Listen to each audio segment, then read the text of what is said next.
You do what you gotta do. Hello, it's Jackie. And Josh, Phoenix Fox. Hi, how is everybody? I don't like that glare on my glasses. I'll take them off for now because I need to see.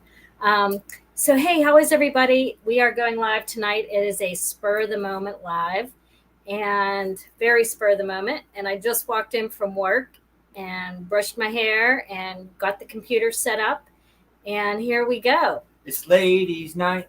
It's lady. Josh keeps saying it's ladies' night. Yeah, because it is ladies' night. Jackie and our friend Allie. are going to be talking. I'm going to be here talking. I'm here, but it's the ladies' night. It's the ladies' night, so I hear. It's the ladies' night. It's the ladies' night. I'm coming. My internet is not super connected. Allie is coming. She just texted. Her internet is not super connected, so we need to push our connection energies together and get her internet connected. Hi, Paradox Fossils. How are you? Nice to see you. Yeah, so we are waiting on Allie here. Up, rookie. We have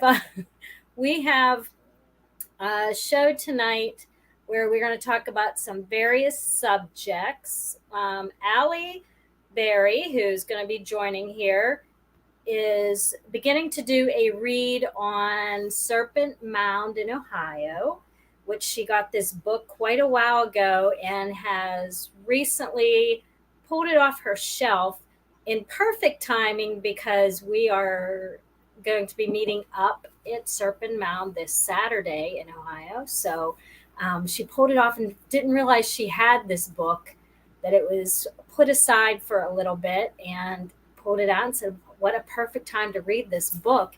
And it's a book, I think she said, that is written by somebody. It's not of the narrative that the Serpent Mound Historical Society type The people. official narrative. Yeah, It's not the official narrative. It's not the official narrative. So we're really excited to hear some more about this book.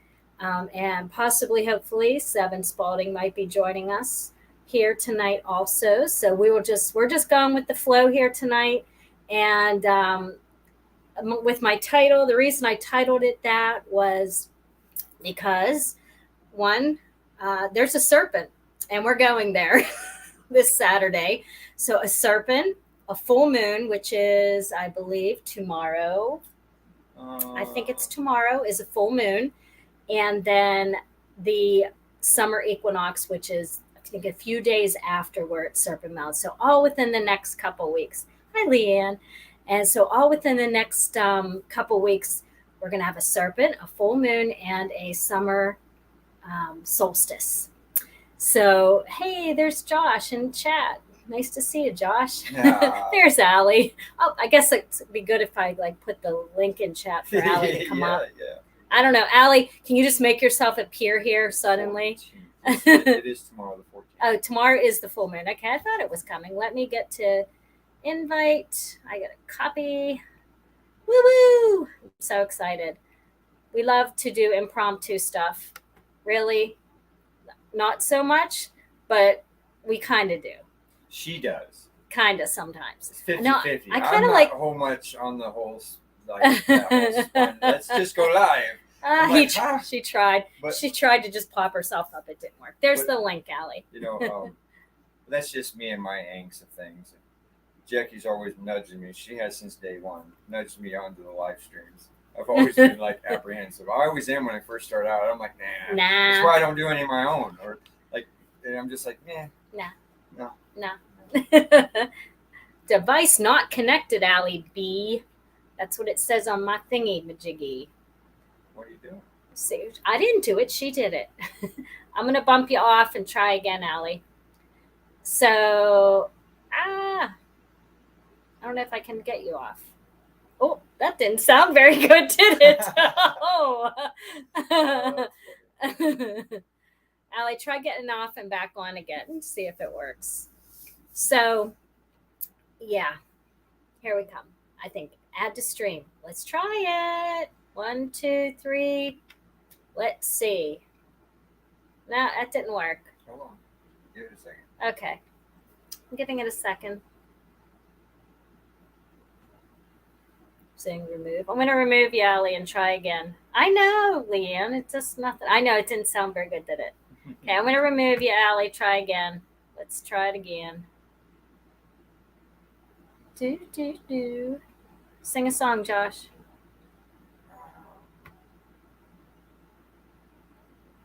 Solar layout. Oh, man, is that one? There. I couldn't think of. Oh, there we go. That was my fault, Allie. It wasn't you. Let's see. Hey, oh gosh, okay. Let me get this. Am I here now? Hey, awesome. I apologize for my connection. I'm not that I could do anything about it, but right. Good to see you both. Good to see you. You too. Oh my gosh, Allie. Oh my gosh. You look great after a shift of work. That's awesome. Gosh. I just bartended my butt off for 8 hours. Way to go. Oh my gosh. We had a big week too at work. Oh my gosh. How was your weather today? Dude, it's hot as balls up in here. Hot as balls. It's so hot. Oh my gosh. It's oh my gosh. I've just been sweating all day. Seriously. Like I did my hair at one point and then I laid down by my air con, like right next to my on my bed. And then I came over and like looked at myself in the mirror and I was like, geez, dude, I better put my hair up if I'm gonna go live tonight. You can't even tell. It's like all puffy and stuff. Oh my gosh. It's crazy. And it was supposed to rain here. Josh got up this morning and he's like, he pulled out and he calls me or texts me and he says, did you water the plants last night or yesterday? I'm like, no, because it was supposed to rain. Well, we live in a vortex. Star City is a vortex where all rain it comes towards us. It's coming. It's dark. It's lightning. It's thunder. And then it breaks up and then it reforms on the other side of Star City. It's crazy. Weird. It's crazy. Or it'll dump on us and then miss everybody else. Yeah. Or it will dump in our front yard, but not in our backyard. It's crazy. Yeah, it was. I know. It's so hot. Oh my gosh. We didn't get rain. Hey, bro. Hey, that way. We didn't get any rain. Oh my gosh, right? I can look at the comments right here. Okay, great. Oh my gosh, awesome. I got to see that way earlier too in the Serpent. I started reading this awesome Serpent Mound. I know. So that's what we wanted to talk a little bit about. Because we were texting. She's like, I started the read. I'm like, I know. I was at work. I couldn't watch or listen. Right. And you got to make the big bucks. I know. So I'm like, she's like, do you want to go live stream tonight? I'm like, I'm working. How about maybe whenever I get off? I don't know. Yeah. So here we are, impromptu. That's why it's ladies' night. It's ladies' night. I like that. Let's shake it. Oh my gosh. So yeah, how was your day today, Josh? It was hot and it was a good day, but it was a hot day. And then dealing with a little one that has sinus infections and teething coming in. So little fevers and coughs and. So yeah, super in the physical. That sounds like a blast.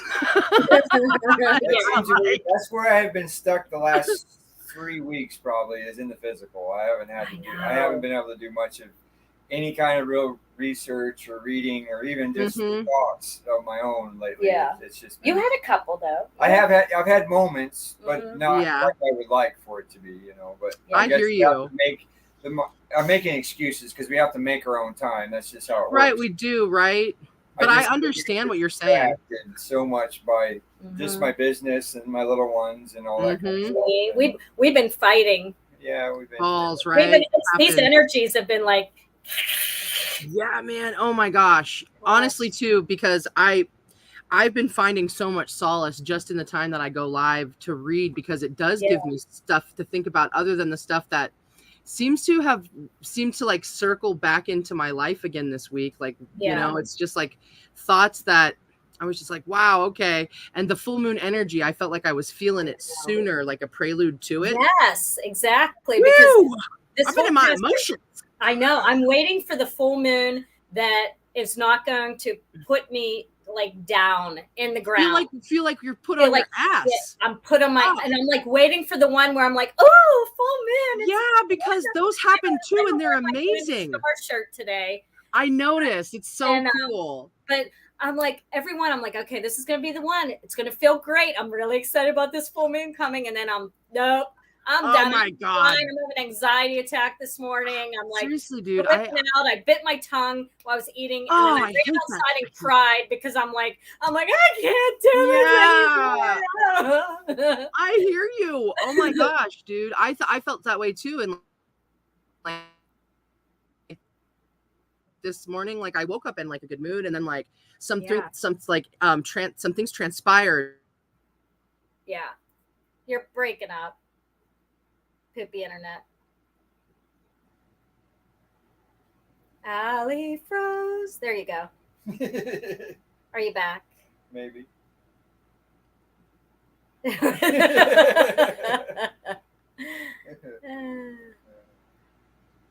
Hey, are we back? I don't know. I think you are now. Yeah. That was immediate response. We're totally back on track. See, man, damn, dude. Gosh, with I know. this So you started interweb. talking about it, you know? What? Yeah, and I just keep like calling into it existence every time I'm like, because I know that they're gonna come and fix it and stuff. But like, yeah, it seems to be like working super well. Yeah, I know. Isn't it great? I texted 7 first thing this morning because we've been giving each other little inspirational things in the morning sometimes, and that's awesome. I'm like, dude, I'm like, you know, these. I said, you know, as we get closer each day this week, as we get closer to going to Serpent Mound, I said, you know, we're going to be just attacked and hit hard in every direction every day this week. I said, so we have to reset and rebalance like probably like 50 times a day. Right. So that we don't get stuck in energy. Like we've been stuck in for my gosh. And it's like we try to reset and we like reset ourselves and we feel good and everything's flowing again. And then boom, something else sets us both off. And we're like, balls, right? Damn. I just got over this. Why am I getting mad all over again? How many times do we have to do this? I'm like, dude, I felt locked in that energy button. It lost all its shininess off of it, and it's you know, like whenever you hit a button too many times and you can't see what was on it. Like it looks like my entire keyboard. Yeah. The problem is we feed each other. So we get into a negative. If we get into a negative loop, then we're feeding. Then it spirals in the other direction. You see, I mean, you read both our charts, so you know how, you know. Dude, fiery. Holy majoli. Yeah. That was so fascinating, dude. Oh my gosh. Yeah. I just like, it's so easy to fall into looking at those charts because it's so vast. There's so much to see. And then you start seeing other things and like you see more and more and more. You just keep seeing. Yeah. It's exciting. Yeah. Yeah. Plus also one other thing that I didn't say about your chart, Josh, was that it does sort of appear like an accordion too. So there's like a balancing act going on, even in a visual representation. It's fascinating. There's so much to see.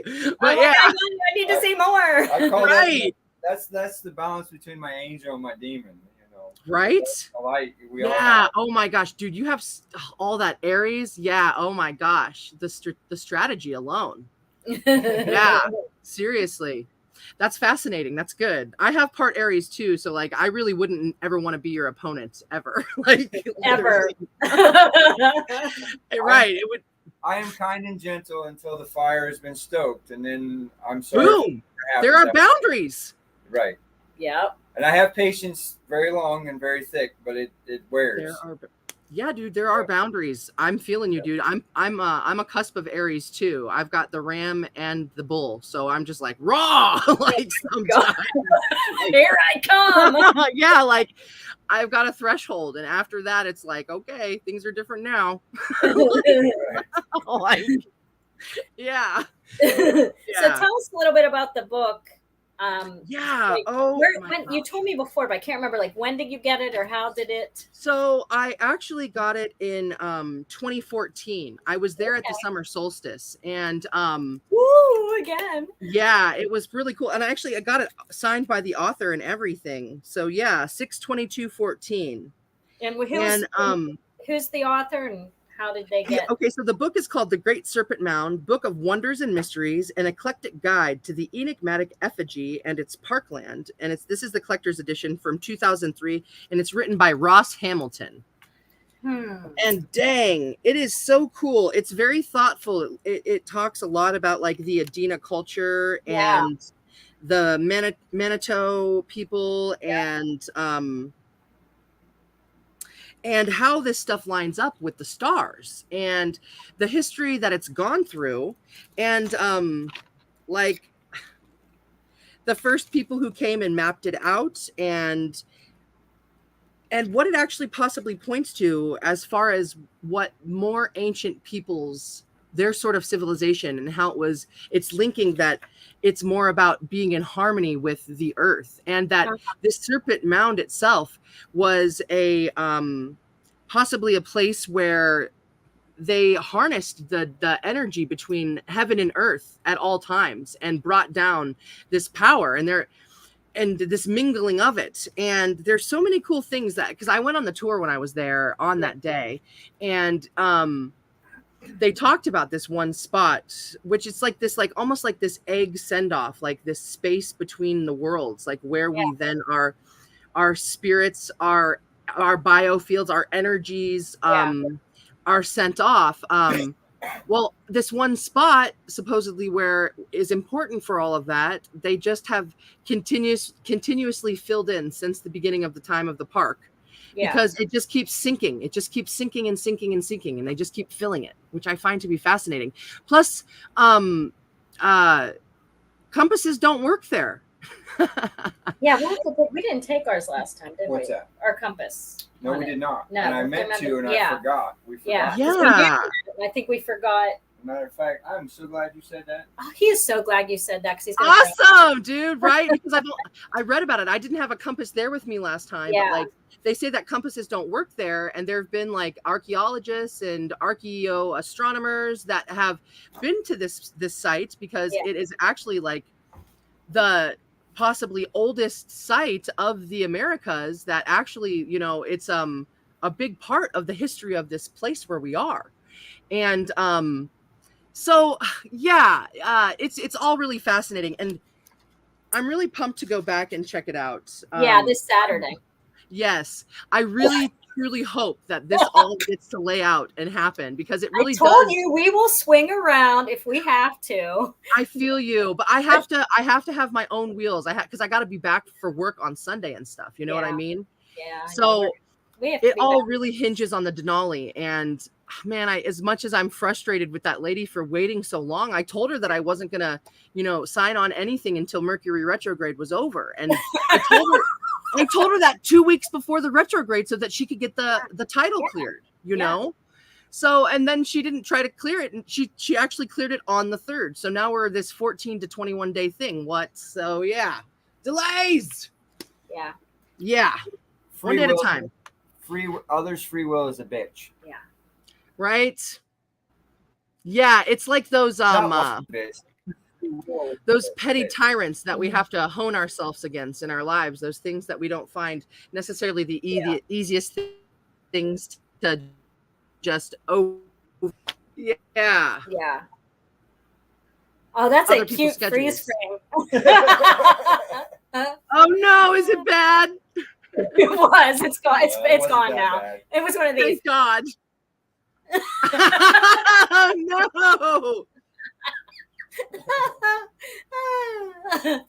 Well, you could always get a rental car. We would help you fund a rental car. I hear you, man. I don't got the funds for that. All my funds go to the vehicle I'm buying. You know what I mean? I know. Well, that's what we need. Yeah. It has to be. So, it will be. I know. I want to go so much. I really do. So I'm just waiting to hear. This lady said she's supposed to have the title by Friday. That's what she told me today. So I hope that that's the case. Well, it's done. She said that she's not able to track it, which I find difficult to understand in 2022. So yeah, maybe her brain doesn't work that way. I mean, it's just like, I don't understand, but I hope for the best. Yeah. Allie, did you know that Serpent Mound actually sits in a crater, meteor crater?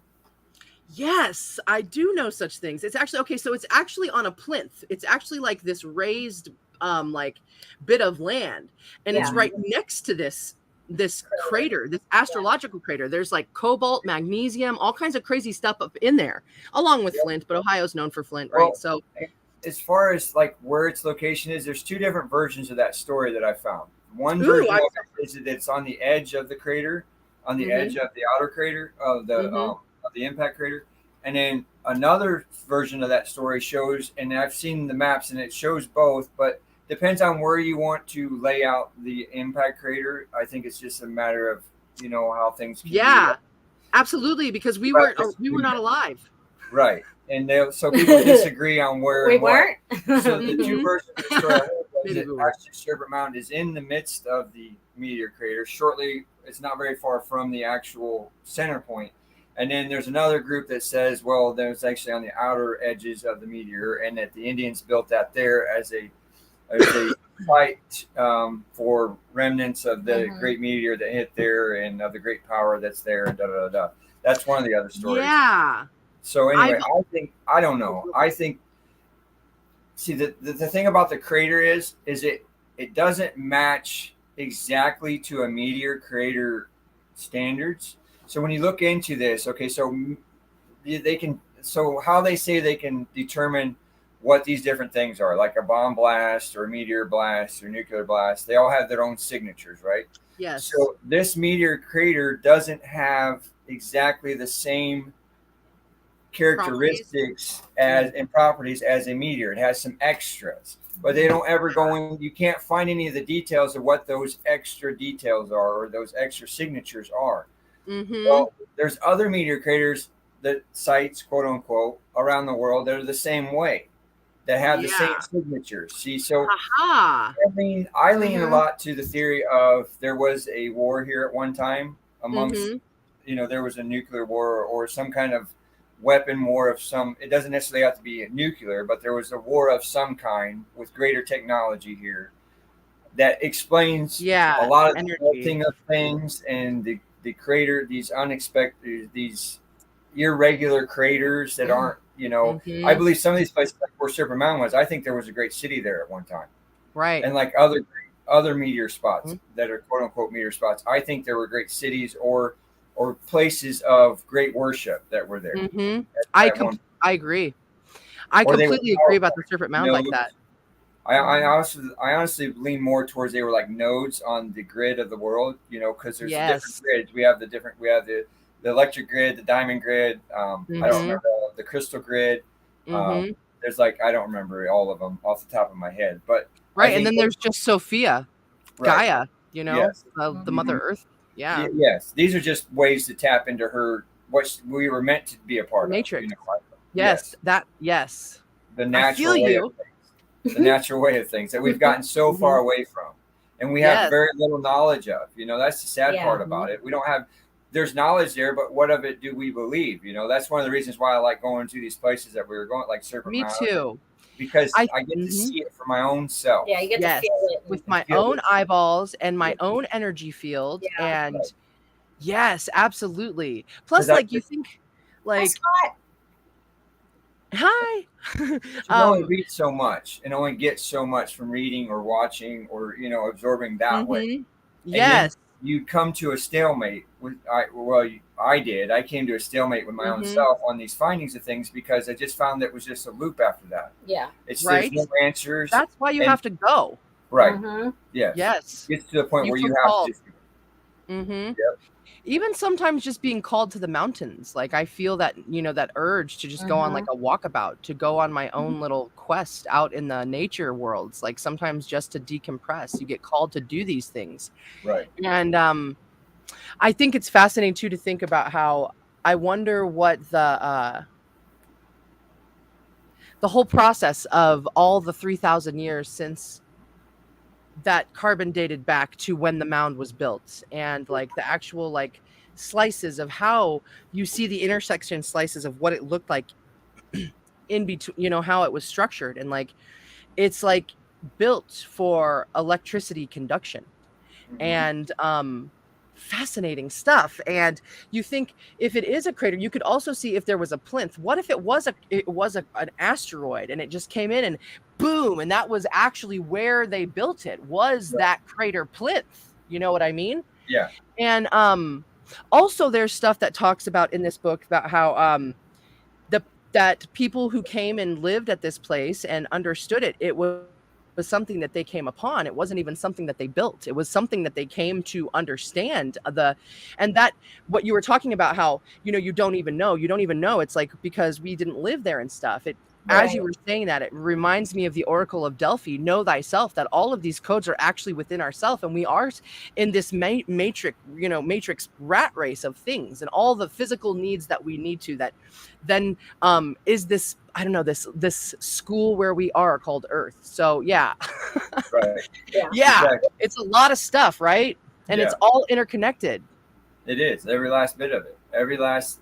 People really do not understand how interconnected we are with everything here. Yes. We are of everything that is here.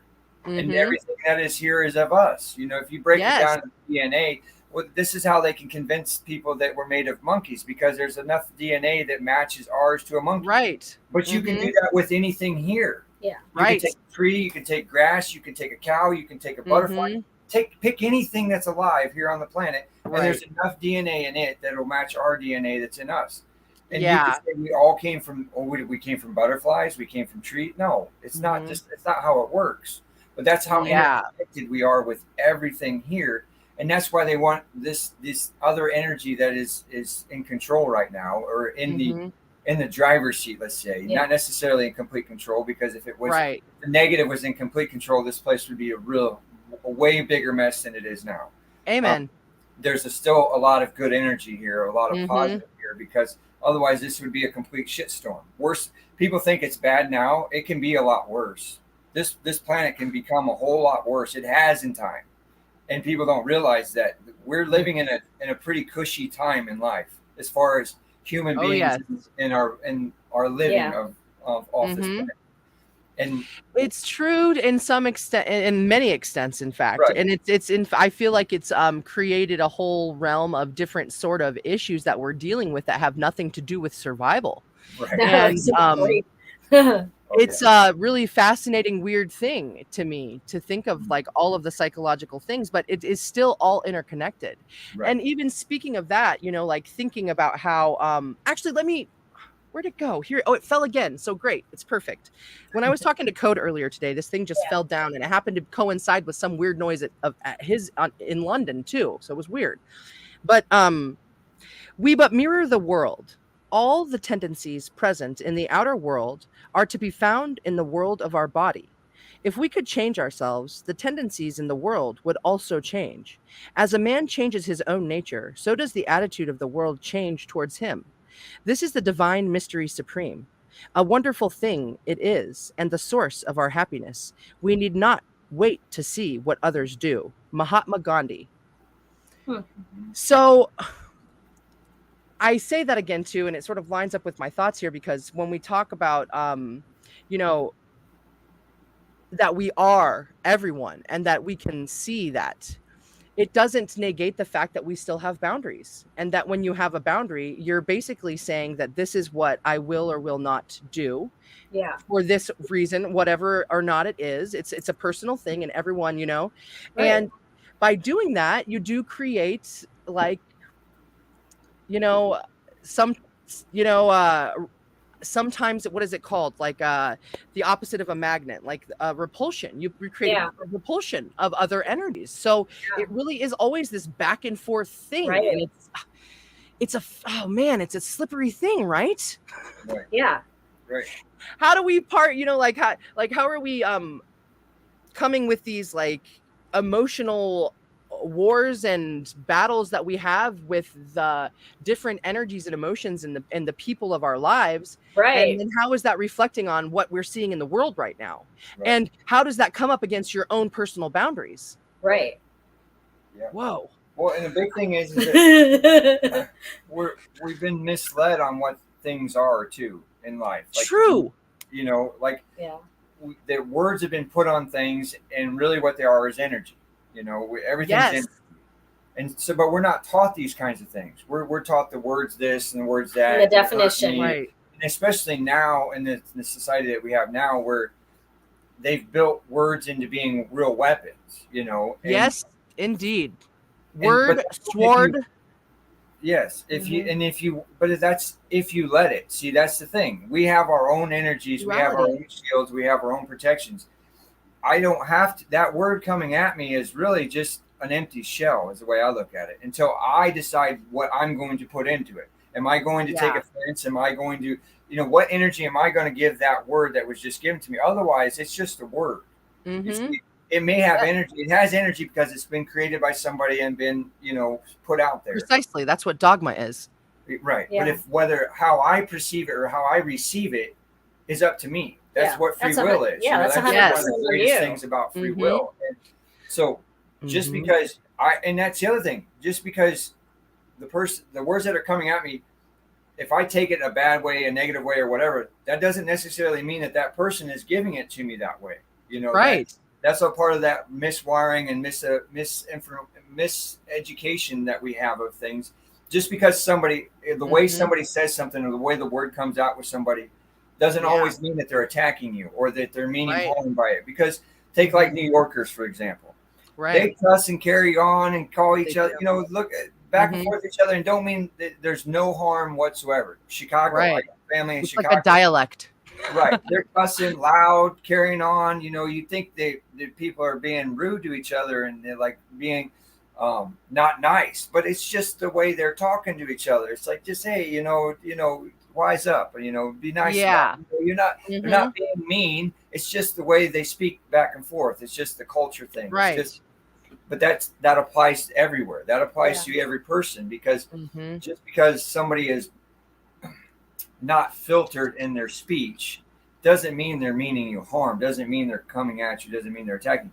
But we have the ability through discernment to be able to know if that person is being facetious and trying to be mean or cruel to one another. You know what I'm saying? You can tell if somebody's being that way. Right. But that doesn't mean everybody is. It doesn't mean if somebody's speaking loud or getting passionate about something. See, that's the other thing. Words can be passionate, and it's okay to be passionate when you speak. It's okay to speak with energy and vigor and use your hands and animate things. There's a reason why the Masons and stuff do this with their rituals and things. It doesn't mean it's a bad thing. I can get so off track. I can go so deep because it's tangled. It's all these things, like you were saying. Everything is intertangled. So interconnected. It is on so many different levels, and you can go so many different directions on this stuff, and get so lost. And that's what we want, though. That's part of the whole thing. Yes, it is. That's why we started going to places, because those topics personal experiences, those lines of thought and all that ends up leading you just in a loop over and over again, because you'll get stuck somewhere. You get stuck. And so the best thing to do is just to get out there and get out there and explore, get out there and see the thing. And find your own truth in it. Right. Instead of what someone's writing or what you've heard or what's on the plaque. Find your own truth in it, and then have the knowing that, what your own truth is going to lead you to the truth. Yeah. Yes. That personal experience.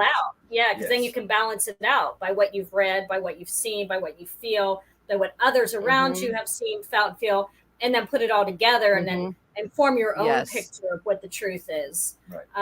That's actually why I came to the internet, like what we're doing right now, because when things started to feel like they were not, I was having a real difficult time understanding the things that were being presented to me from the surrounding world, that I was just like, okay, I got to talk to some real people in the world that aren't in the media, because they're not around me. This is some bull. I'm angry. I don't get it. So pissing me off. I'm real thankful for that. What a ride. I know. I had it. Speaking of the energy, I was telling Josh the other night, we were falling asleep, and I wasn't quite asleep yet, and he was just starting to get into his deep sleep breathing, and I know, okay, don't do too many more now. And that's usually when I have revelations and visions and stuff, because usually I wonder if it's a comfort thing. Maybe, because I'm usually asleep well before him. But this night I wasn't, and he had fallen asleep, and I I had this vision because we were talking about the Serpent Mound and just the energy and the grids and everything. And Yeah. the Serpent Mound is on the edge of the Pilot Mountain wheel. And I had this vision because Pilot Mountain's the center. And I was visualizing Pilot Mountain because there's a knob on Pilot Mountain that makes it unique. Yeah. And I was picturing that knob as the spinning part of a combination lock. Ooh. It's shaped like one. And because at work I have a safe where I have to do a combination every day when I'm there to put the money in. And it was like all the points of the wheel around it were like different like parts of the code to like unlock something. And Pilot Mountain being the center. That's badass. I know. And then I'm like, oh wow, that's really cool. So then I'm like, what if it's like I have to take the first letter of, I'm starting to like, my mind's starting to go then. You Right. Like your mind does that. Like it's a and you're like, what if it's the first letter of each of the names, like Stone Mountain, Standing Stones, it'd be like S, Serpent Mountain's an S. And then go all the way around and see if there's a certain combination that might like spell something. Or which way it has, like the order. Or find like, the clue, the way. Exactly. Because there's a certain order we've been to these places, you know? And what if that's like a combination that's going to unlock something? But just that vision of Pilot Mountain on the knob of it, it just reminded me of like how the ridges of like a middle of a combination lock, you know, that's how it's cool. Like, yes, ripped, I know exactly what you mean. I like that. So, I know. So that's my little vision. And then I didn't tell him until the next morning because I'm like, oh, I can't wake him up. Isn't Pilot Mountain the one that they say that could be actually an ancient old tree? It could. It's one of the ones that they've said that could be. Yeah, I thought so. Yeah. Interesting. It would be, if it is, it's one of the oldest trees ever. We walked through, right? You're talking about Pilot Mountain, right? Yeah. We walked around that, and I honestly believe it was a building or a giant castle at one time in its life. Wow. Interesting. I believe it's been melted. There's signs of melted rock and melted areas where there's iron melted in with the cool, stone. Allie. There's like where remember that when you come around the south side, we're coming around the south side trail on there, and I have a video, and there's a spot where the rock comes down, and all the rock is above it is what's the rock? Anyway, the rock above it's all like slatted, like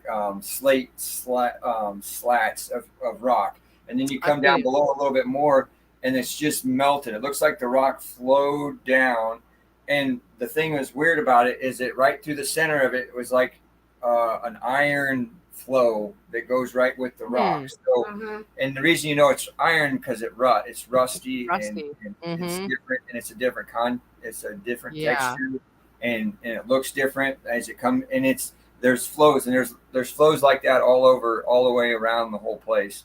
And just the way some of the stones they say are broke off. The stones that are broke, they're just so geometrical. There's just so many clean lines, and I understand some rocks do that in the way they are. Yeah, I'm trying to remember what they're called. I can't right now. I can't. There's a geometric name for it, but yeah. The way these rocks are, though, it's just too linear. It's just too clean, and it really looks like they've just been blown off the mountain. Silicate something. Yeah. I know what you're talking about. But when you see the other pictures of the other ancient temples and things like that, and you see how those stones have been cut and how they've been laid, and then you see these chunks of stone that are laying there on the side of the mountain, it looks like chunks that were blown off the mountain. Right? How fascinating! It too much resembles like somebody was messing with it. You know what I'm saying? Like too much like alchemy and linear stuff that's going on. And the way that like the stones at Sacsayhuaman, dude, the way they're like all those huge, like interlocking, melted into place, like they just cooled there or something. Or maybe it was like a cold fusion or something like that, right? Or maybe it was a vibratory Tesla thing. Who knows, right? I mean, pre-Tesla, obviously, but fascinating. And we found that. Okay, so we found that that was at Pilot Mountain. There's evidence of buildings at Serpent Mound, Yeah. You walk the When trail you down walk below. the down below trail. There's signs Yes, of where they have the made eggs and stuff. stuff. That's also like right along like bird meridian lines and stuff like that. It's all so cool. It's a Yes. vortex. Yes. A standing stone. That's another one of the points on the wheel that's on Pilot Mountain. A standing stone. They've moved that. They've desecrated that one so much that where you go to see the monument for standing stone is not the spot. We actually think we found it. There's a place called B Rock that's about 5 miles from where the stone is, and where the standing stone is. And it's actually, I believe that the monument that they have on display, pieces of that are from an actual monolith of ancient times, more ancient than telling us. But I think it came from a place that's at least 5 miles from there, because where they're saying this came from is the post office sitting there, and it may have been. They may have desecrated the land so much, but I think it expanded even further. That sacred land expanded even further, because we found this place called B Overlook, and I found the stone melting there too, just like I did at. Cool. So yeah, it links up. So it links up, and then at Grave Creek Mound, which is another spot, that's in West Virginia. Moundsville, West Virginia. That one there's been desecrated so much, all there is just one big mound. That makes absolutely no sense for the story. Yeah, it's like, thanks the Smithsonian. I get all salty about the Smithsonian, dude. I always do. And of course, it's in this book. And as soon as I even say the word Smithsonian, it's like my whole face changes and I start kind of twitching. Not really, but like, but yeah, I get real salty about that, dude. It's everyone. Everyone has that in the story. Oh my god! Plus, I mean, like, what about like the giant bones of these like basically like Nephilim? You know what I mean? Like, or whatever they were, these huge, these huge structure humans. And yeah, dang, we even have pictures of them. Very few. Before Smithsonian. Grave Creek, yes, Smithsonian. The distraction is the mound, though. What is the important part, I think, is the prison that's exactly right across the street, dead right in front of the mound, is the entrance to an ancient, well, I call it an ancient building, because it was a repurposed building, in my opinion, because the main core of the building doesn't match the rest of the prison that they said was built all at the same time. The stones don't match, the cuts and the stones don't match. Moundsville Penitentiary. Which is right across, which is literally 10 steps away from Grave Creek Mound. It's which is craziest. Wow. It's all on this block. It's on a busy city block, like busy town block. You have this giant place mound to have a penitentiary. And a penitentiary. That's like one of the most famous, notorious penitentiaries in the United States. They had to shut it down because it was so. Because of all the crazy energy up in here. Crazy energy. It's completely haunted and has all this. Yeah, who was thinking that was a good idea? Yeah. Right across from a burial mound, a giant burial mound. Shoot us, dude. They make movies about that shit. Doesn't anyone learn it? No. And then whatever that building was, which was probably a building of reverence or something to do with the mound. The mound, probably like connected to the mound in some way. The ancient building was, and then you turn it into a prison, which is one of. Oh man. Balls.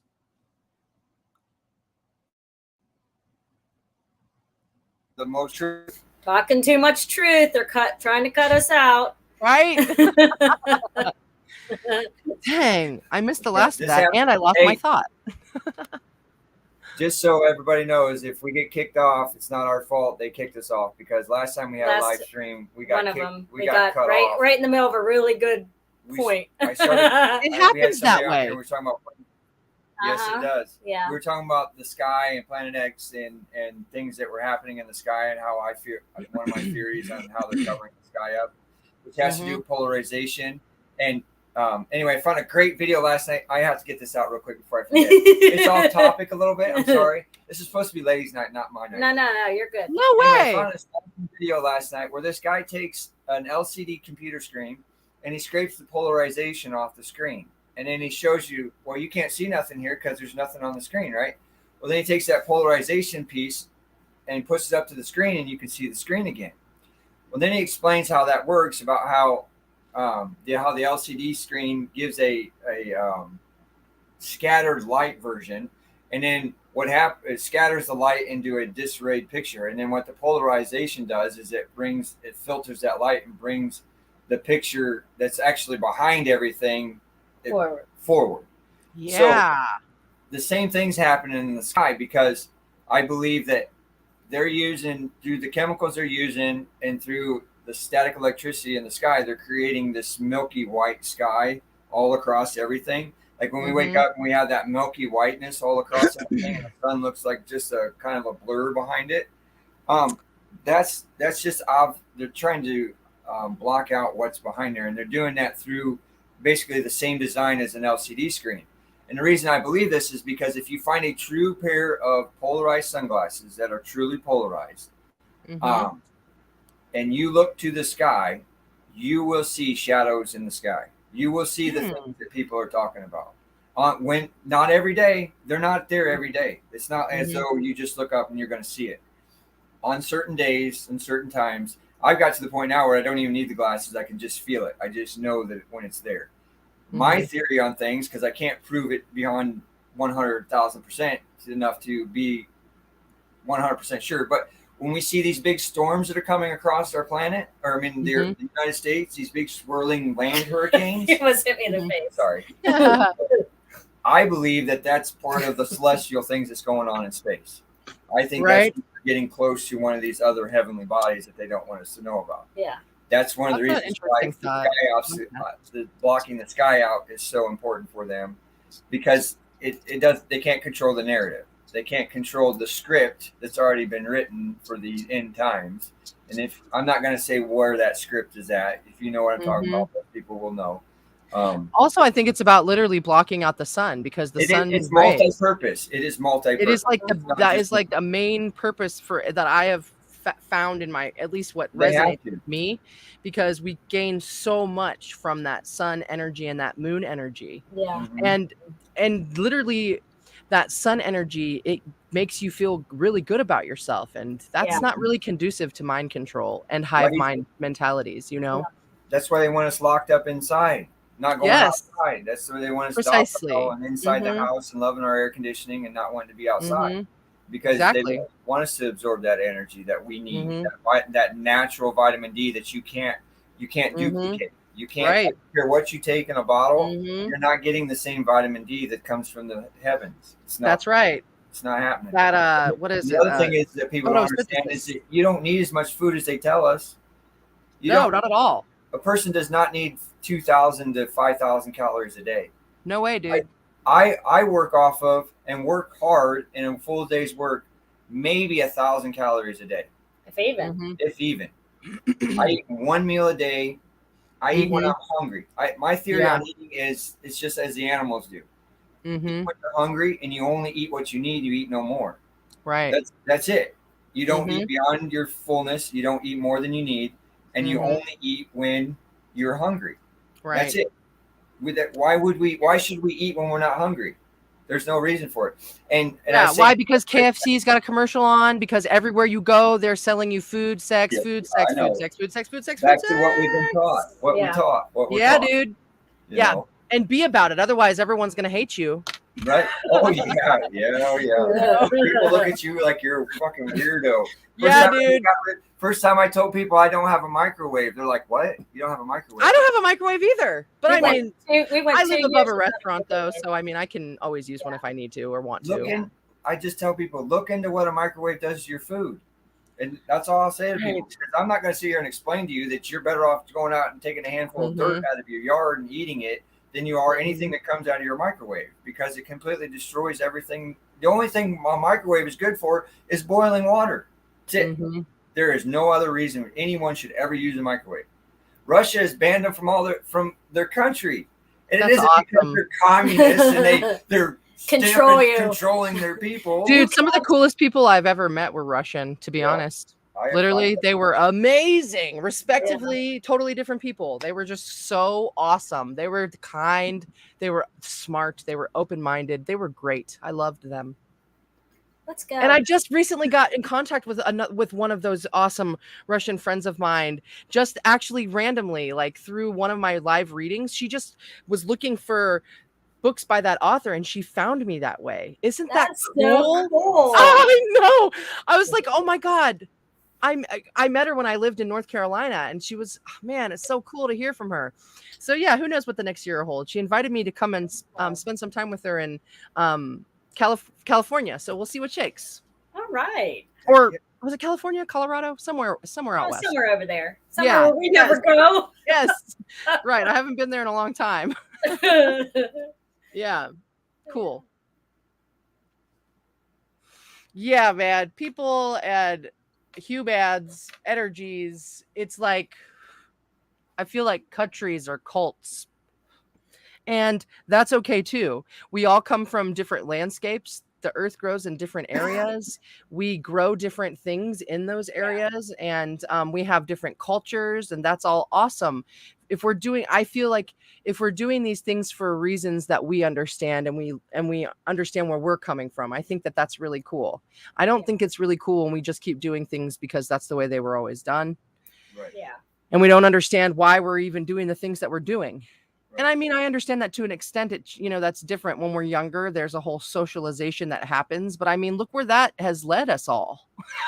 Nowhere. Right. I mean, yeah. I mean, like, it's led us to, I don't know, that there's, yeah. I don't know. I think that we're in a pretty all right place.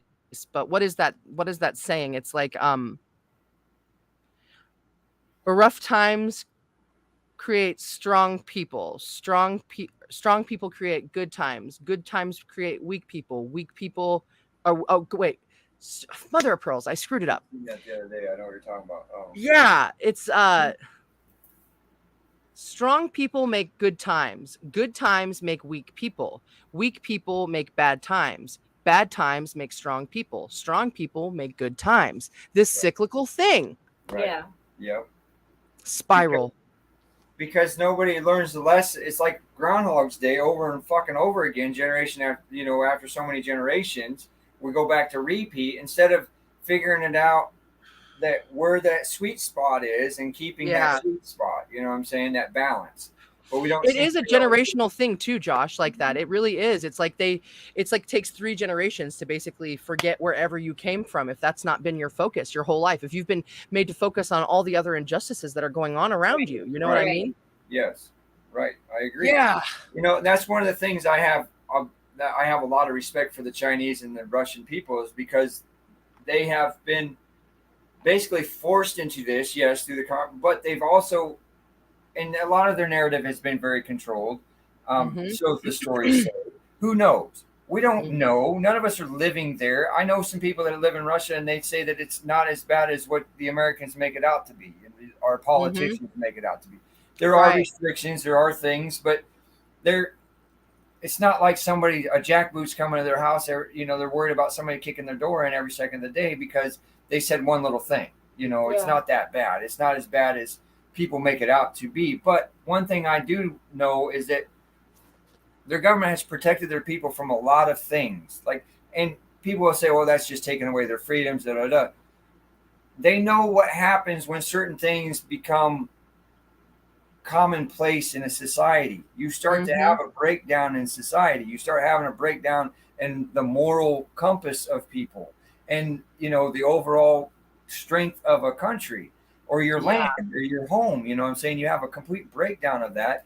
And this country is a perfect example of that. When you let people and it's not let people, I see that's the thing. When you don't teach people and you just teach use and abuse and take and consume, and when you teach a society or generations that kind of mentality, you're going to have this happen. When you don't teach your societies this kind of stuff, and you teach people to respect dog things, eat dog. Right. It's like there's a two-way mirror here. We tell all these people, our politicians tell us to do this, that, and the other, recycle, take care of the planet, be stewards, and all this other stuff. And we're all really trying to do that. But then we look at the people telling us this, and they're raping and pillaging it behind our backs, as far as, so there's a double standard set here. So then you create in society with that double standard, you start to create people who really don't, the give a fuck is broke. here in this country, because they're Right. like, well, they're not following the rules, so why should I follow the rules? We're all trying to do this, and there's there's a few of us trying to do this. There's not as many as it should be, because if there was more of us trying to be stewards and be One more day at a time. sufficient, self-sufficient of our own, instead of somebody telling us what to do, then we wouldn't be in this mess. But they've that's why, like, small groups of people that are bonded in a common goal are very powerful and go very far. And that's true even of a singular, even though nobody's ever really singular, but at the same time we're the ones that's processing all that we're experiencing, right? And we're sharing it and stuff. But like, it's a lot can be done within our own energy, and especially in small groups, and what we choose to pay attention to and give our energy to. And it fascinates me. Something you just said there with the small groups. That's I believe that's a key to things. We all think that we have to have this big giant movement of people, right? To get something done.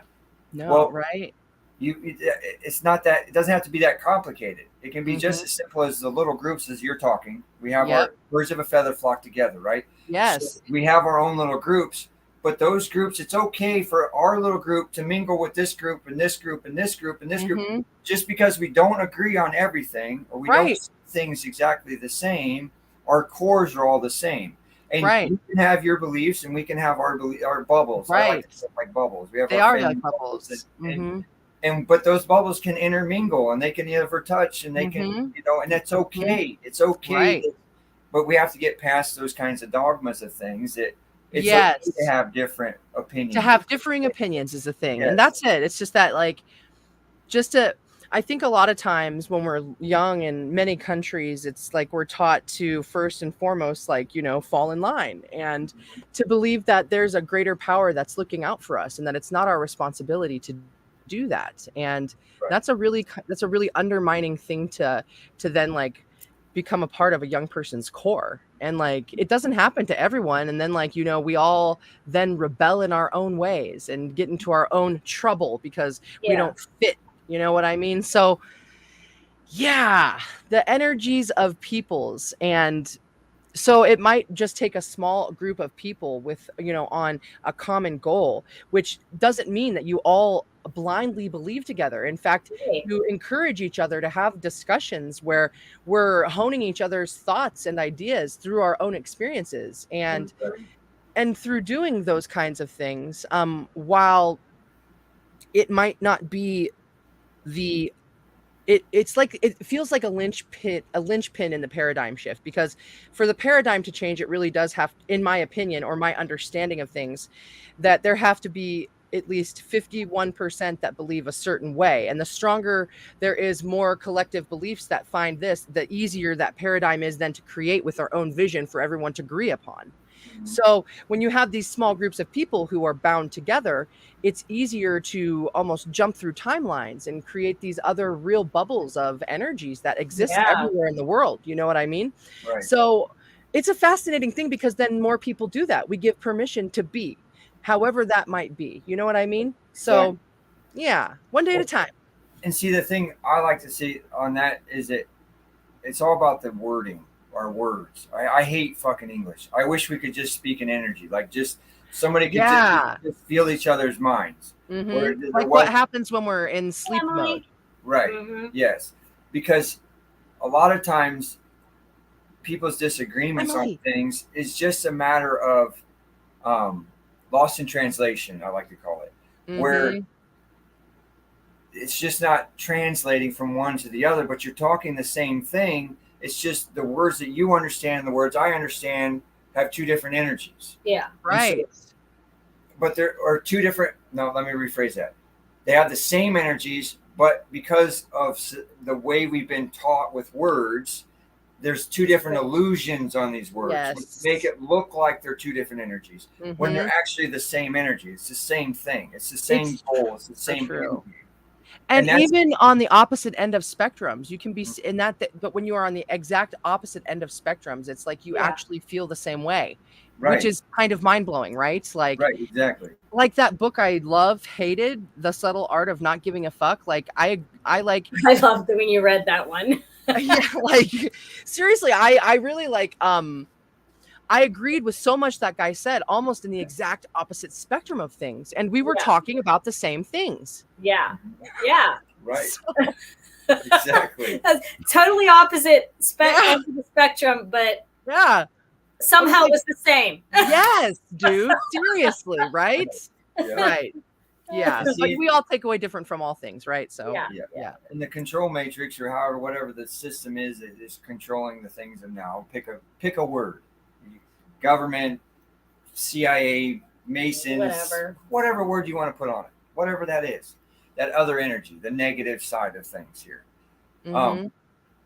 They've done a very good job in creating illusions in these words and dividing us with these, from every It's level. so tricky and so something Because else. we're taught, we don't even realize it. The words, when I heard this once, and it's So always stuck fascinating. with me, and I don't remember. It was the first person I ever heard it from was Arwin Steiger, and he says spells. Think of the word spelling. Think of the word you're saying. Think of what you're Through doing. this. It's like Mhm. you are Yeah. creating spells when your words are spells. They become that, and then the energies and stuff that they're giving and the receiving of those energies is what makes those spells powerful. Like as you said, like the capsule with Right. the word as being a capsule and what you're filling it with, what kind of, whatever potion you're filling that with, Yes. sending it out. Absolutely. All of our words that we think, that we create, they all hold energies, they all have spaces, and they get recorded in our energetic fields. And when you are with other people, these things, and they like coalesce together, they grow power in different ways. And you have a lot of people believing in it. And so it's just like, that's why, I mean, like, I think it's really important to have the diversity of life, because we all find our way, whatever way we choose to be, through different paths. And your vibe does attract your tribe, and small groups do things We do. things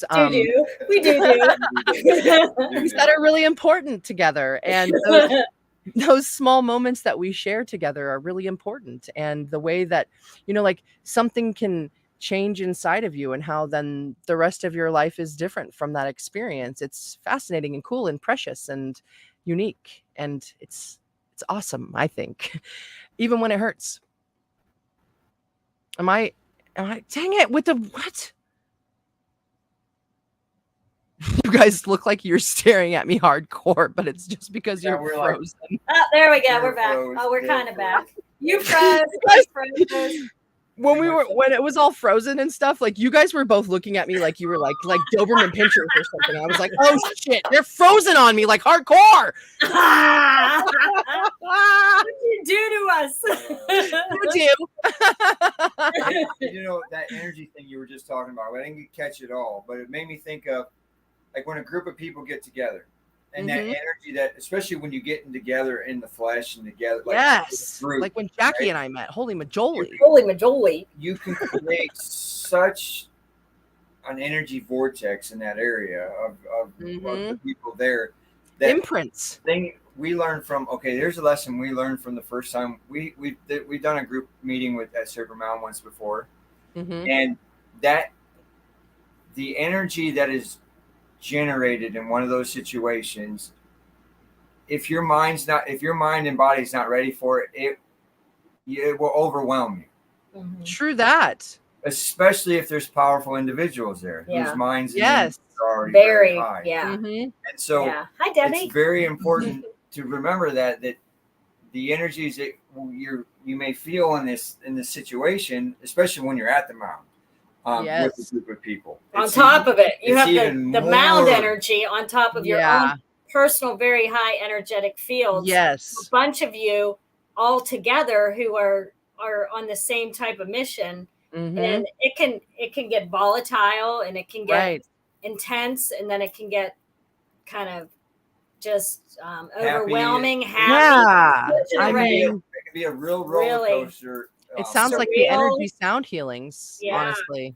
Yeah. I have one tomorrow and it's full moon, and that happened by accident. She just gave me a couple dates to pick and I didn't know the specific full moon date until just last week. And like I was like, wow, how wonderful. And then right after that we have the 666. It's 615 222. So yeah, that's exciting energy. Yeah. Dude, the last time I was at the Serpent Mound,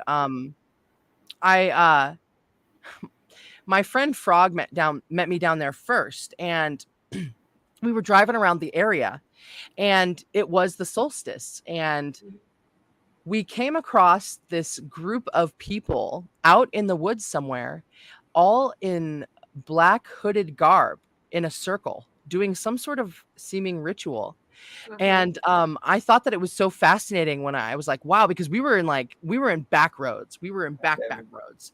And my friend was like, he got real freaked out. And I was just like, I became freaked out by his energy. But when I first saw those people there doing that, I was like so fascinated by what they were doing. Like, but then he made me feel all Blair Witch and stuff. And I was like, no, we better get out of here. Like Not everybody's out to make a human sacrifice. Right, exactly. And if they were all Blair Witch, they probably wouldn't have been so close to a road. You know? Right. Yeah.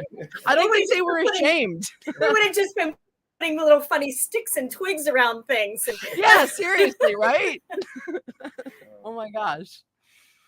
Yeah. Mother of There pearl. we go again. She's got her note. She's doing this. Oh no! I'm gonna screenshot pictures of our frozen faces. Oh shit! They always have to be like the most attractive ones. Yeah.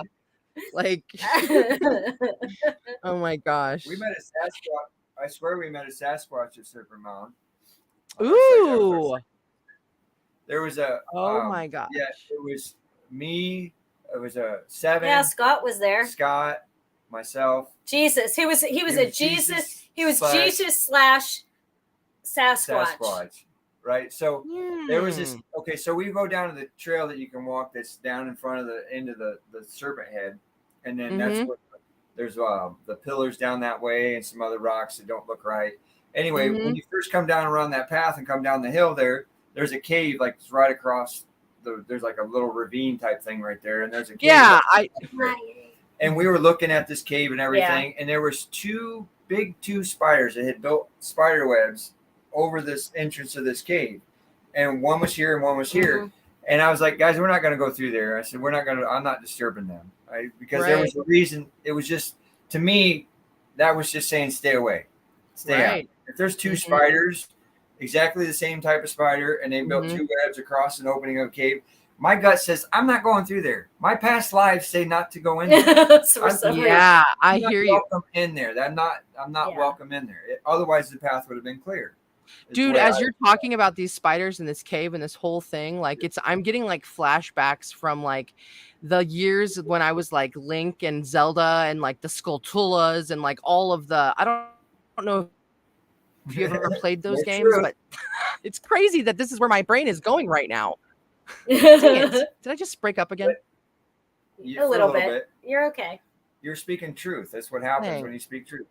The You're vibration's too much for the energy to handle. It's just interesting the way sometimes our brains go to places, because I haven't gone into like video game brain mode in so long. And as we're talking about the Serpent Mound, to start thinking about Link and Zelda. I love Zelda. Dude, seriously, I was like, oh my God, there were two Skulltulas. Oh my God, good thing you stayed away. They'll get you. Like, anyways, yeah. Right where that point is when this beautiful, very large man who was very hairy and had this whole aura of Jesus about him. So peaceful and knowledgeable. He knew the whole area. He was a local person, just came out of nowhere and walked with us like Jesus would. Wow. This guy came out of nowhere. He didn't come from the trail we just came from. He just popped up out of nowhere. And in chat, Scott Gears in chat, he was with us there that day. So when this guy parted ways, where did he go? At the end of the trail. At We the end don't of the know- We don't know trail. where he went. And then he just was. And then we see him driving. Oh We see shit! him- That's so cool. Because at the end, we see him driving out of the parking lot. We're all gathered in the parking lot by our cars, and he's driving out. We're, hey, see you, Jesus. We forget when we called. Oh my God. Hey, Seuss. Yeah, it was great. Cool. It was. That's awesome. And he had such cool things to share about the mound and In the area. Wow. and the just yeah. Interesting. Yeah, Sasquatch Jesus. Huh. He just disappeared, Interesting. That's cool, man. Man, I wonder if it was one of these archaeological guys that's in this picture. Yeah, maybe he's in a picture in your book. Because okay, there's this one like fuzzy haired dude that sort of, I don't know, he just like when you see his smile, he feels so warm to me. Let me get my thing so I can put this into Zoom. Yeah.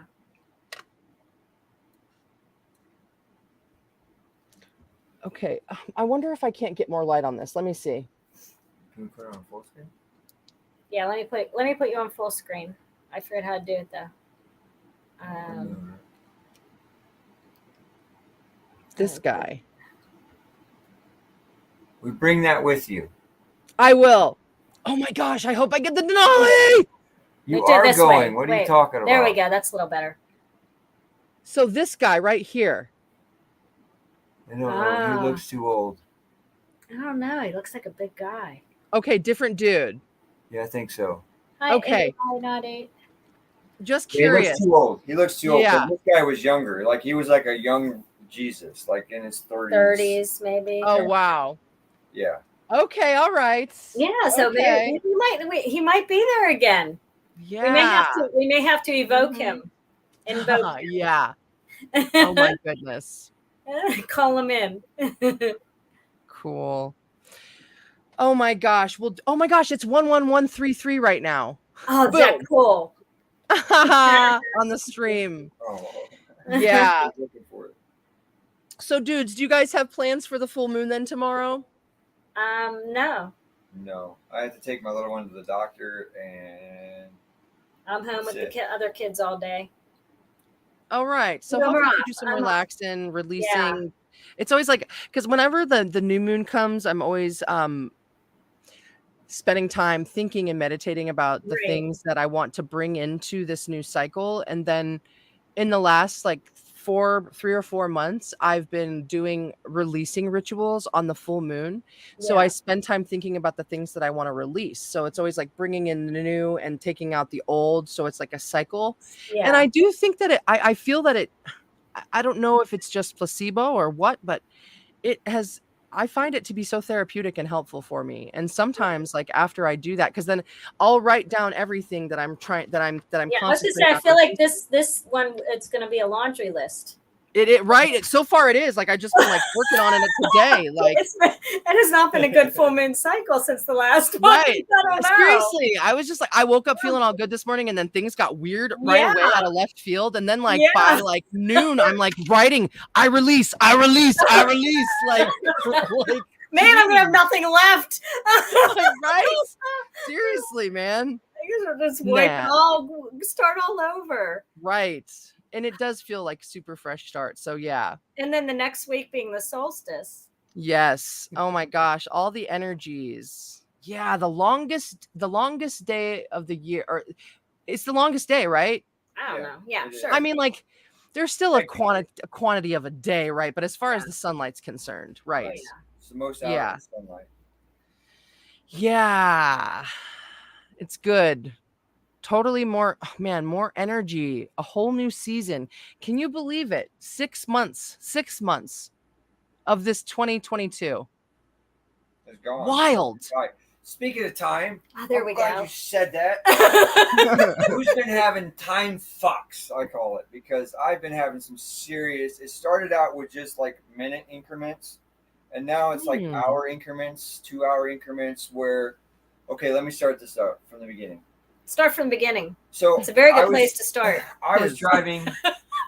That's one- Julie Andrews. I was driving one of my dad's vehicles. I wasn't familiar with it, and there was a odometer thing on the side of this. Tanya, And I thought it was telling you how many miles of gas you had left because it was going down in mileage. Got it. Mm-hmm. Well, the next time I get in it, the thing's going up in mileage. And I'm like, this is odd. This is weird. Didn't think nothing of it. A couple days later, well then, no. That same, like shortly within that same span of time, I thought it was one day and it was actually 2 days later. Wow, right? And then the time, you thought it was, you looked at the clock and it was well, that's where I'm getting with the hours and stuff. So then my phone, my time, like when I look at the clock, like 1 minute I look at it and it'll say, okay, we're just using numbers for reference, 10 o'clock. And then about 15, 20 minutes later, I look back at it and it'll say 11 or 15. Like it jumps. And I know that an hour didn't pass, but my phone jumps an hour. But then it jumps an hour. Like then because there's an hour gone that I'm like, where'd that last hour go? And wild. I know time passes and I get that. Okay, you're doing things and time passes before you know it. But I'm like, and then, okay, so then it happened again, a second time. And this time I watched my phone change in my hand. The time changed. Weird. And I'm not in a time zone warp. I'm not like on a line where I'm next to a time zone somewhere where my phone should be doing right. He's shifting. Because I do go into other areas where we live close to an area where the time zone's an hour behind us. But we're not. I don't live anywhere close to that. Right. This is here in my house. And then just the other day it happened again. But hey, it's 11:01. It was 3 hours. 111. It was, speaking of 3, it was 3 hours. What the flip? 3. Anyway, where it jumped 3 hours in time in my hand as I'm watching it. Weird. I've been having some real weird time fluxes lately. And I just didn't know if anybody else was having other weird time fluxes. You know, since I had to upgrade my phone, excuse me. But I'm like even losing days. I'm like thinking it's this day and it's actually this day. I'm like, I've only had 1 minute difference, and it's so strange to me because like my interwebs here is telling me that I have 1 minute different from my phone. So anyways, that's the only weird time difference, and it's just pretty constant that they're 1 minute apart. And I don't control them. I don't set them, you know. They've always synced up before, but this week they don't. It's weird to me. Right. Yeah. It is unusual. But not as unusual as what you just explained. And then he was super irritable like about it. Like he was he was like, it was like he took it, like internalized it, like I have been really mulling over this and stuff because it's really messing with my whole reality of where I'm at in life, like where I'm supposed to be on what day. Like it's getting as far as like I'm having trouble keeping track of my business stuff, like what day I'm supposed to be on. Like I have to keep repeating to myself, like tomorrow I have inspection, but I keep saying it over and over to myself to remind myself that tomorrow's Tuesday, I have inspection. Tomorrow's Tuesday, I have inspection. 9 a.m. I hear you. You know, I even checked my own calendar like 3 times today just to make sure that I wasn't missing something that I was supposed to be doing. I kept thinking, oh, I'm supposed to be there today, but no, I'm not. Right. And I was blaming it. I don't know. The energies are crazy. Schumann's crazy. Overall energies are crazy. My own my own energies. Her words, not mine. My own energies are rising, and I know this. That I know that my own internal energies are rising more and more every day. Especially the more and more I don't give into the shit that keeps me from my energies raising. But then I get in my own internals, I get a little ego, and I'm thinking, oh yeah, I got this. I got that temper whipped, and I got it figured out. And then some little stupid word comes along. Stupid fucking words. I hate words. Comes along out of my mouth. Usually, a trigger that has nothing to do with her. Has nothing to do with it. Nothing she's doing. Nothing. But it's that one little word somewhere that was in a certain frequency that causes a trigger. You know, they want to manipulate us on things, and it's their own manipulation that they're playing against us. Okay, so like when they say trigger words, and they're using psychology against us, and they're trying to make us into less beings than we are, right? These triggers are because of the brainwashing that we've been given from birth and the generations before. It's not necessarily people in general. They're ancestral triggers, even for real. Yeah. Yes, Like, exactly. yeah, I've said that to Jackie. Yep. These are generational things They that we're trying are. to overcome. It's not And- just the here and now. It's fuck however long this shit's been going on. The manipulation part, the swing, wherever Yeah. that swing is, it's been happening for a long time. And we Yeah, have to I think too it's so fascinating in that whole book that I read about the tuning the human biofield in Yeah. this area right here, like by our armpits, like Yeah. on the left side is feminine, the right side is masculine. This is like the mother and father zones, and then like right through here, this is called the ancestral river. And it's like a real mappable energy line that runs through all of our energy Tauruses, which I find to Yeah. be super fascinating. right. And how when like you'll have like a grandson in the family, or a child that's born in the family that Right. randomly takes on the personality of a grandparent that they never got to even meet. You know what I mean? Or I don't know if you've ever experienced that. I have with some friends and stuff before. It's been weird and cool. It's just like those things really are energies that are around us. It just depends on how subtle you are and what your genetic makeup is. And who knows, what the stars look like when we got here. So yeah, Exactly. it's Exactly fascinating. right. It is fascinating. Mm-hmm. Hey, one more point I was going to say. I lost it. Sorry, buddy. No, the triggers. I remember now. No triggers. Yeah. So that's what I was wanting to say. Is we have to remember that if just because somebody quote unquote triggered you, it probably wasn't that person that did anything. It was, you need to analyze what was said or what was happening there, because it's probably something in your own shit that you didn't take care of, or you got miswired, or you're misunderstanding that actually triggered you, and it's not probably the person. Like that's the thing with, like I was saying with Jackie, it's usually not anything. Like if I get upset, it's usually once I stop and get over whatever is bothering me, like I get over that anger or whatever that trigger may be, whatever I might, disappointment, anger, whatever it may be. Once I get over that once I, how do I want to put it? It's not get over it. Once I get control back of myself and not let that control me anymore, and you stop and look at the situation and what really transpired and went on, you'll most likely find that it's not the person that you think has triggered you or did something to you. It's not them. It's some little word that you have fucked up in yourself somewhere, not by your own doing, but by the brainwashing of this world. And so we have to be more understanding of each other and not try to point fingers at each other when we think that, oh, well, or take offense when somebody says something to us, or take offense because, like we're back to those word things, those spells that we say, take such offense to it. Because look internally first before you go judging somebody on a word that they said or triggered you in some way. Make sure it's not you first. Make sure it's not your own shit and not them, because you'll lose good friendships, you'll lose good relationships, or you'll shun people out of your life over that. I've seen people over just one stupid word between each other, a disagreement over one little thing, ruin a whole relationship. And really, when you dig down into it, there really was nothing from one side, and somebody wasn't really attacking the other person.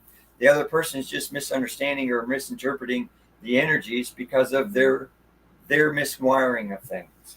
It's not necessarily that person in front of you, because society wants us to say, oh, well, you need, toxic people, and there are toxic people in our lives that really we have to do things about. And that's a part of the learning thing here in life. But not everybody is spewing that. That's a very small fraction in this world. You know what I'm saying? It becomes, because then they're trying to skew it into excuses and other things where we're not taking responsibility for our own actions, right? They're trying to twist. Society tries to twist and pervert things. Yeah. So it makes it look like it's good, and on the surface it is, because what we're talking about is very important. You don't want toxic people. You don't want people attacking you, but you're not teaching people the other side of it, which is it my own shit? Is it something I learned? Is it something that I picked up? Is it something from a past trauma that's causing this? Not that person. Because you'll lose a lot of good people in your life by doing that. If you want to judge people on just, the things that are coming out their mouth every second of the day, you can't always do that. You can't, you got to have discernment. You got to have responsibility for your own self and your own actions and your own. But we're not taught these things. That's the thing. We're not taught to reflect on. Well, we're not even taught that there's things miswired. That we're being taught bullshit. Because the shit we're being taught we're being told is the truth. So it's like, how do you tell people these things? That's one of the reasons why I get up here and speak, because I want to share these things that I know to try to help other people get over their shit. Because I was a fucked up person, broke in life, and I shouldn't even be here or in this level of things. And because of the life that I've had, and it's no different than anybody else. Everybody's had their rough roads. I don't put myself above anybody of where I'm at. But what I do know is that how I've gotten to where I am and what I know is because I have done my free will, my will of things. And I've learned these things in life, and I've learned to overcome these things. And I'm still learning. I have shit fucked up, wires crossed, and interpret things the wrong way. And we all do. This is part of the walk, the journey. And where I'm going with this is that we just can't lose sight of the angels that are around us, the helpers that are around us. And we're all here to help each other. We're all here to help grow and become better and stronger and wiser and pass this to the next generations. Oh, she froze. There she is again. She freezed. Oh my gosh, she freezed. I thought you froze because you weren't moving. You were so contemplative. I know. I'm really boring her. I think I'm just gonna stop. No, you triggered him, Allie. You triggered him. It did trigger. Yeah, no. And it wasn't even you. It was just the screen froze. Right. I'm like, damn, I'm boring the shit out of her. No. Paralyzed her. You know what? I agree with what you're saying, and I'll say that I've been finding recently that in this past year that it's been a real challenge for me to remain friends with people that are, I guess I would say, more matrix minded, more hive minded, and people that I never thought that would be the case with. And it's not been easy. It's been rough, And so, yeah, I mean, it's like I spend a lot of time looking at my own self, my own actions, the things that I've done and said, and, the way that I am, and finding myself coming across just hard stops, hard passes, and like not seeing the way through that. And I sometimes struggle to not feel like I'm a bad person over it. So I don't know, right? Yeah. But I feel very in my heart of hearts that, like, I don't want anything to do with third-party situations. And I feel like a lot of the times we're challenged by the people of our past as we change even more. Yeah. It's like, oh yeah. So for sure. Yeah. So yeah, I don't know. One day at a time. Exactly. One day at a time. Yeah. One thing I say is about that, as far as feeling bad with, having to leave others behind, because I felt that way for a while, and then it just came to me that we have free will. They have free will, and if you can't hold your. Okay, how do I want to put this? Because a lot of Christians want to think that I'm not a Christian. I believe in a creator. I don't have a name for what I am. Are we going with this holier than thou sort of idea? Yeah, kind of, sort of. That's how I'm feeling it. It's like, I just got 5G. It's not. I always call it 5G when I lose my. We're like spinning. We're spinning and froze. We are. Allie's froze again.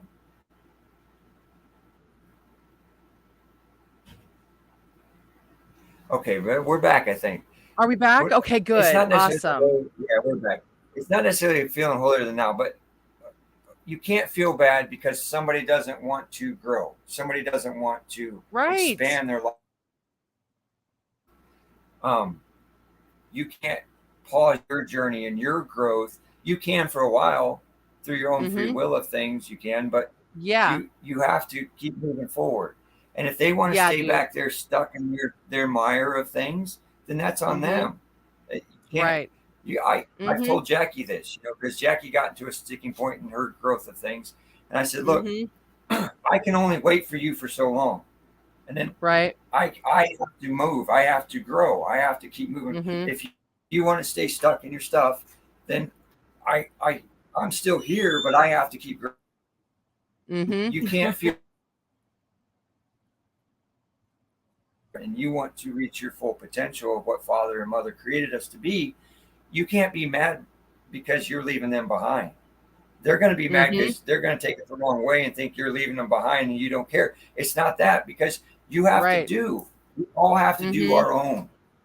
You can't We make that do. person take the steps, and so Mhm. you can't feel bad because they don't want to take the steps, because they don't want to move Yeah. forward, because they And may the think other they've thing got it all too is that figured out where they're it's a at. personal journey that everyone goes on, and like when you start Exactly. really working on yourself and trying to working on understanding your own motivations and who you are and discovering those things, who you want to be, what is it that you're bringing, and what makes you feel good, and what do you want to feel, learning all kinds of things like that. Like when we start going down those paths, it's not a path that really anybody can go with you on, you know what I mean? Right. You can meet people along the way and you can be friends with people along the way, but it's not a dual path. You know what I mean? Right. You're connected to every living thing, but it is still a singular path. And you can either be responsible for yourself or not. And I mean, and at the same time, it's like we're also here just experiencing. So what kind of responsibility is that too? So yeah.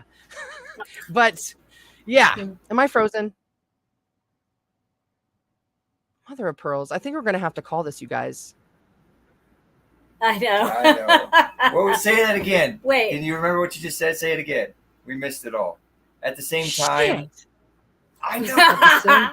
Hey, I have an off the subject thing I want to add before we close about All Serpent right. Mound. Because I went down to go Cool. pee. Mhm. I think when I pee, things come to me, and I thought about listen at Serpent Mound, because he had mentioned about Christianity, and I remember back whenever I was real deep into Christianity. And I was like, Mhm. super, religious, prophetic, doing all this, traveling around Mhm. and all this other stuff. I Yeah. remember hearing about Serpent Mound because my friend lived in Ohio that we used to do ministry together. And Cool. I remember I was just thinking the different types of intense energies that go there in butt heads, because I Yes. remember Christians going there to denounce Serpent Mound because it was satanic. Oh my gosh, with their Because signs. they're like, we got to go there. We have to cleanse Serpent Mound of all this satanic energy, Wow. And then can you imagine, like, and then there's the other ones, like you said you saw, women in black Mhm. robes doing some kind of ritual there. And then Right. you have people like us say that are like kind of like in the middle, and we're just like, we just want to Mhm. feel what's going on, find the truth. So can you Yeah. imagine, it's just like a place of conflicted, like just a lot of intense energy that goes there. Mhm. It is. This book actually talks about that. Like it talks about how all the different kinds of people that come there and how you'd never believe. It's so fascinating, from all walks of life, from Yeah. all different religions, from all over the place, all coming to this place. Right. Even like very like Mayan leaders and religious people that go there, and they talk about how this is the energy spot that's really important, and it's right here in my backyard. And that's something we've discovered with all the places that we've been to, the Pilot Mountains, Stone Mountain, all these different places. Mhm. The Controversy. difference, just the group and difference of people that are there, from redneck hillbillies to Mhm. cityfied Chinese people. Cityfied, I like that. Because you see the difference. They're all dressed all nice and clean clothes, Yes. a button-up shirt, Mhm. like Yes, sharp. tight pants, and and Mhm. just all the different walks of life that come to these places, that are drawn to these places. It's true. Because it's not like Standing Stone's got a big amusement park next to it, but the other ones are kind of like just in the middle of state parks or national parks, and they're just off the beaten path. Most people wouldn't think about, you might go do it just to see it or whatever, but people are really drawn to these places. They are. And It's and a not vortex. yes. Yeah. It is. Hey, you know what? I'd like to say another thing too, right before we get off, just because Yeah. there's this one thing. It's like the tiniest little print, but it's just so synchronistic and important. I find that I'm gonna try and read this tiny print Yay. again, and Okay. it goes along this. Where is it? Is it more up in here or is it right here? It's right here. Okay, so I'll just flash this Serpent Mound picture. Yeah. So there's the 7 coils and, like the head, the triangle, the gills. Well, they're these little shoot, let's see here if I can't read it. It goes from the base, from the spiral of the tail. It's called the Shaman Spiral. From the elders, we were born. Nature manifesting, light, gas, liquid, and solid. The Milky Way. Journey of soul memory. 2, Mother Earth. Point beneath the feet. Grounding and connecting to Mother Earth energies. 3, root, shelter, survival, life and death choices. 4 is navel, creativity, self-esteem, power, sexual self. This is following a lot of the chakras, and it's expounded upon though, and they have it in the right order. They start from 1 at the bottom. It's blowing my mind. 5, solar plexus, instinct, empath, connection. 6, heart, 6 energy, heart, right? Yeah. Emotion, love, compassion. 7, throat, wisdom, truth, communication. 8, third eye, intuition, spiritual guidance, divine inspiration. 9, brain base, race and DNA memory. 10 is the right gill, which is the male priest, spiritual warrior, action, protection, weather ceremony. 11 is the great spirit, finding and working with the divinity within, oneness with all that is. 12 is the left gill, the female priestess, nurturing, plant spirit meditation, building community, and birthing new ideas. 13 is the crown, altar of the dragon keeper, connecting with the celestial angels and senses for the highest good of all relations. And then 14 is the triangle, balance point of creation and transformation. Do you guys think that that's fascinating? It's very fascinating. Can you get they want to know the name of the book and the author again? Sure. The name of the book is The Great Serpent Mound Book of Wonders and Mysteries. It's a special collector's edition, and it's by Ross Hamilton. It's an eclectic guide to the enigmatic effigy and its parkland. Yeah, so I just started narrating it today. I'm probably going to go in and narrate it hardcore this week because I want to get through it before Saturdays, before we go. Yeah. So yeah. As you were reading those 15 points, was it? 14, yes. 14 points. Mm-hmm. 13, yeah. See, because I have a theory that the Serpent Mound is more than what we think it is, because they want to just mark the equinoxes on it and whatnot. But I think that a greater sign that that's trying to point us to. Mm-hmm. And my thought was, when you were reading the different coil points, what planets correlate with what you just read? Are there planets that correlate with those? Because I have a theory that there's a conjunction or an alignment where, if my theory is right, where all those different descriptions, if there's a planet that correlates with those descriptions or would tie to those descriptions, if they're all filled into those coils at that one point, I think that's a significant alignment.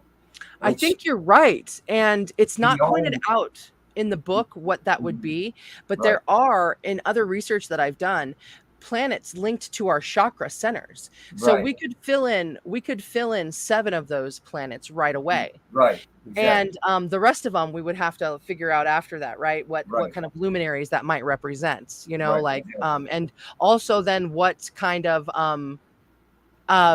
structure that we're even thinking about under different astrological methods. People think differently, right? So yeah, exactly. It's fascinating. And I love that you said that.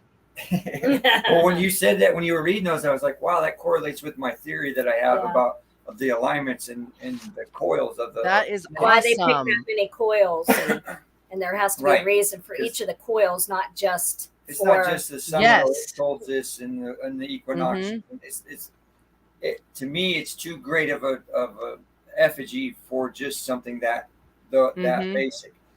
I think there's more to it. Just like I think that there's other monuments and other points around the world that when there's certain alignments that there's key moments why they're there. It's markers. They're like absolutely standing stones for the future generations. Dude, right at the beginning of this book, it talks about how when the size of Stonehenge with its 2 concentric rings is shown in scale with the size of the Serpent Mound, including the star patterns associated with the Great Serpent, Stonehenge covers the area of the Dipper part of the Little Dipper, Ursa Minor, and they show imposed pictures. You know what I'm saying? Right. Like what you're saying. Yeah. Right. It's fascinating. See, and I didn't know that. I've never read that before on that. I'm just trying to go beyond my own understanding. Dude, if you get a chance, go and take a listen to this, or I'm going to go. He had it primed up early to listen to. Well, all right, you guys. I'm sweating balls. I'm gonna go spend some time by that aircon. I'm sweating so big. Thanks for the idea, Allie. This was fun. We're gonna have to do it again. You know, you gave me this idea, and I told you I wanted to do it on the 13th. So I messaged you because we said we would do it on the 13th. And that was weeks ago. Because I said I want to work on Mondays, you know. So I was like, yeah, I forgot. So it worked out really perfectly. Yeah. And we'll do it on your channel next time. It sounds good. Oh my gosh. Man, thank you everybody in chat too. And Josh and Jackie, I love you. This has been fun. What good conversation. I can't wait to see you Saturday. Me too. Oh my gosh. Yes. Putting it out there in the universe. Put it out there. It's going to happen. Yes, that's right. All right. We'll see y'all, everybody. Thanks for coming. Thank you so much. Scott. Bye-bye, guys. I'm missing anybody, Kibo, that way. Thank you, everybody. Right. I'll see you guys soon. Bye, Jackie. Bye, Josh. Bye-bye. Bye-bye, everybody. Bye. We'll see y'all next time from the Fox Den. This is Jackie. And Josh. Bye-bye. Love you all. Peace, love, and bubblegum. Love you all.